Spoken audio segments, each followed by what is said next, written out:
Hi, I'm James, and today on my test bench I have the Gigabyte Aorus X3 Plus laptop. This is a high-end 13.9-inch screen gaming laptop. It comes equipped with a Core i7-4860HQ processor, which is the Crystal Well chip, which has the large 128GB level 4 cache, and the Iris Pro 5200 graphics. It also supplements this with an NVIDIA GeForce GTX 870M graphics chip with 6GB of GDDR5. This gives you an awful lot of graphical horsepower in a relatively small laptop. It's not the highest end NVIDIA GPU available. There is the 880M above it, and also now just coming onto the market the new Maxwell based GTX 970M and 980M, so it's a little behind on those, but they're very new chips just available now.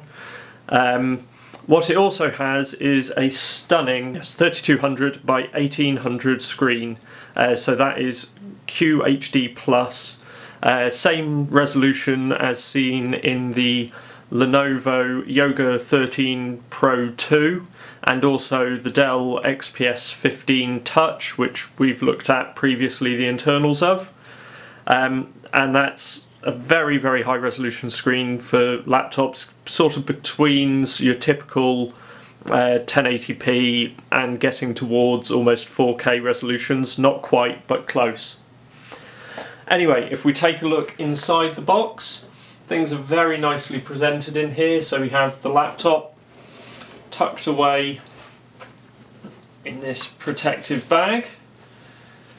For a 13-inch chassis, it's quite large. You have this extra space around the back.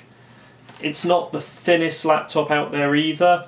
You know, to accommodate this kind of hardware, you've got a 45-watt processor in there, and then also quite a lot of power from the graphics card. So if we put that to one side for the moment, inside we also have, all packaged up in similar little bags, we have our utility disc, power DVD, our warranty card and manual. We then also have our power brick and our power lead, I'm assuming. There we go, English power lead there. Taking a look inside the X3 Plus, and the top half of the chassis is dominated by the large 13.9-inch screen. This size chassis almost would traditionally be used for a 13.3-inch panel, so the slightly larger panel really helps fill the top half of the display. The colour accuracy is generally good. We don't have a calibration to check for this, but as we can see as we shift the camera around, there's pretty good viewing angles. It's not sort of your TN colour shift as you move that, and even as we go to quite extreme angles here, you can still see the image. There's not the inversion of the colours you might get on some panels. As we take a close-up look at the screen as well, we can see here that just make out the individual red, green and blue stripes of the LCD.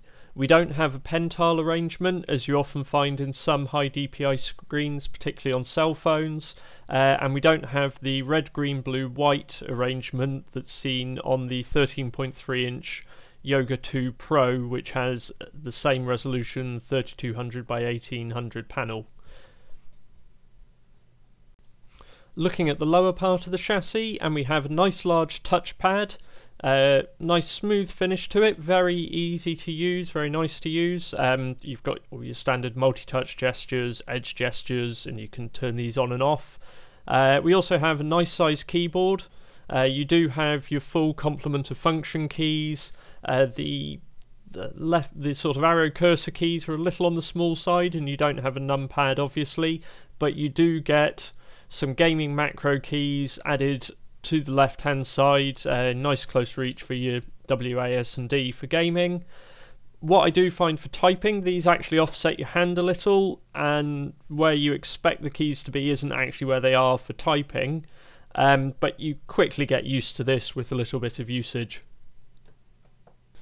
We also took a look inside the X3 Plus, and as we can see, the bottom of the device is dominated by the large battery for it, while at the top we have a dual heat pipe arrangement with 2 heatsinks and 2 fans, and on the left we have the NVIDIA GeForce GTX 870M graphics card with the larger heatsink, and on the right the Intel Core i7 4860HQ. Both of these are soldered down. It's not a socketed CPU or an MXM module for the graphics card, so these can't be changed or upgraded. What can be upgraded, or at least replaced, is the memory. In the centre here we have 2 DIMM slots, each with 8GB DIMMs in them. Realistically that's as much as you're going to get in the machine, but should you have any kind of memory issues you could replace it. And we also have a pair of M2 format SSDs, one on the left and one on the right. These are by default in RAID 0. Obviously you could replace these, but you'll have to separate the RAID array and set things up if you want to have separate drives, or replace them with 2 larger M2 drives if you chose to do in the future. Otherwise there's not really much maintainable or upgradable in here. We've got the wireless card, but that's about it. The rest of it is all attached to the main board, and you're more or less left with it how it is.